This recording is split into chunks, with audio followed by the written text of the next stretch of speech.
Hi hello வணக்கம் and welcome. நான் உங்கள் சினிமா ரசிகன். இது உங்கள் சினிமா ரசிகன். ஸோ இந்த வீடியோ வந்து தேங்க்யூண்ணா ஃபார் யுவர் ஃபிலிம்ஸ். தேங்க்யூ விஜய்ண்ணா. உன்னோட படங்களுக்கும் எல்லாத்துக்குமே, இப்போ நீங்கள் போயிருக்க பொசிஷனுக்கும், மக்களுக்கு நீங்கள் படம் நினச்சதுக்கும் எல்லாத்துக்குமே ரொம்ப ரொம்ப நன்றி அப்படின்னு நினச்சிக்கிறேன். ஸோ லாஸ்ட் வீக் வந்து அன்பே டயானான்னு ஒரு படம் பார்த்தேன். அதில் வந்து டைட்டில் கார்டில் வந்து விஜய் சார் ஃபோட்டோ வந்து அவர் போட்டிருப்பார். ஸோ அது பார்க்குறப்ப எனக்கு அப்போ ஒன்றுமே தோணல. சரி எல்லோரும் போடுற மாதிரி தான் போட்டிருப்பாரு அப்படின்னு நினச்சி நானும் விட்டுட்டு அப்படி கடந்து போயிட்டேன். ஓகே, எல்லாருமே விஜய் சார் ஃபேன்ஸ், நம்ம கமல் சார் ஃபேனாக சார் அந்த மாதிரிலாம் போட்டிருப்பாங்களா, அந்த மாதிரி தான் கடந்து போயிட்டேன். பட் ஆனால் இப்போ ஜனநாயகன் பார்த்து முடித்த உடனே அந்த கடைசியில் அந்த பிரியறதுக்கு ஒரு வீடியோ போட்டு பேக்ரவுண்டில் அனிருத் சார் பாடியிருப்பார். அதை கேட்டு முடித்த உடனே தான் எனக்கு தோணுது, அந்த என்டையர் படம் 3 மணி நேரம் ஜனநாயகன். ஆனால் அந்த லாஸ்ட்டில் அந்த 3 நிமிஷம் 3 செகண்ட் அந்த பாட்டு படத்தவே மறக்க வச்சிருச்சு. இந்த மனுஷன் அவ்வளோதான், இவரோட 69 படத்தை தவிர வேறு எந்த படத்தையும் நீ அவர் புதுசாக நடிக்க போகிற ஒரு படத்தை வந்து நம்ம ஸ்க்ரீனில் பார்க்க முடியாது அப்படின்ற ஃபீலும். தென் ஓகே, அது அவர் சிஎம் அந்த கடமை இருக்குது, அது ஓகே, அது வந்து ஓகே. பட் ஆனால் அது ஒரு மாதிரி ஃபேர்வெல் டேக்கெலாம் ஒரு ஃபீல் வரும்ல நமக்கு, அந்த மாதிரி ஒரு ஃபீல் கொடுத்துச்சு. அவர் அவ்வளோ ரசிப்போம், எல்லாருமே ரசிச்சிருப்பீங்க, அது தெரியும்.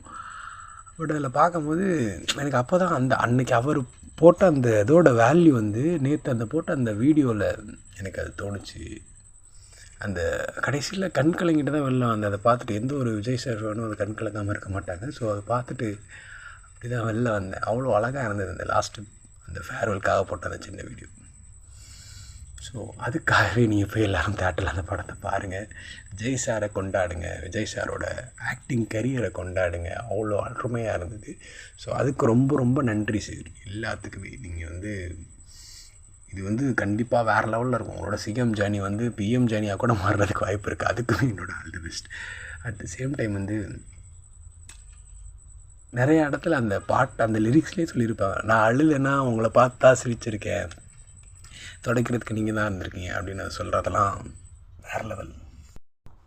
எனக்கு ஒரு கஷ்டம் அப்படின்னா உங்கள் டான்ஸை பார்த்தா, உங்களோட ப்ரெசன்ஸை பார்த்தா, உங்களை ஸ்க்ரீனில் பார்த்தா அப்படியே ஒரு மாதிரி ஹாப்பினஸ் வருது. எல்லா இடத்துலையும் நீங்கள் இருந்திருக்கீங்க.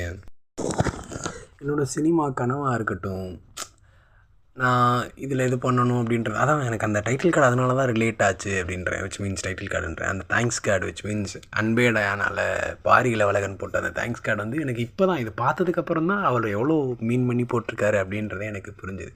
ஏன்னா எல்லாரோட சைல்டுஹுட்டையுமே அவர் ரூல் பண்ணியிருக்காரு. 2K கிட்ட இருக்கட்டும், 90s கிட்ட இருக்கட்டும், எல்லாரோட சைல்டுஹுட்லேயுமே அவரோட பார்ட்டு வந்து எப்படி 80s 70s கிட்ஸ்க்கு வந்து தலைவர் இருந்தாரோ அந்த மாதிரி என்டையர் லைஃபவே அவரோட ஃபிலிம்ஸ்னால நம்மளை கவர்ந்தெழுத்திருந்தார் அப்படின்னு தான் சொல்லணும். ஸோ அப்படிப்பட்டவருக்கு ஒரு அழகான பொசிஷன் மக்கள்லாம் கொடுத்துருக்கோம், தமிழ்நாட்டு மக்கள் தான் நான் சொல்லுவேன். ஸோ இந்த மாதிரி ஒரு அழகான சிஎம், ஒரு ஆக்டரான சிஎம் வந்து நமக்கு கிடச்சது வந்து வி ஆர் பிளெஸ்ட். ஸோ கண்டிப்பாக அந்த ஜேர்னியை வேறு லெவல் பண்ணிக்கிட்டு தான் இருப்பார் அண்ணா அப்படின்னு நினச்சிக்கிறேன். ஸோ தேங்க்யூ ஸோ மச் விஜயண்ணா for your wonderful 69 films and your presence. Thank you sir, thank you for all the things. So நன்றி நன்றி நன்றிண்ணா.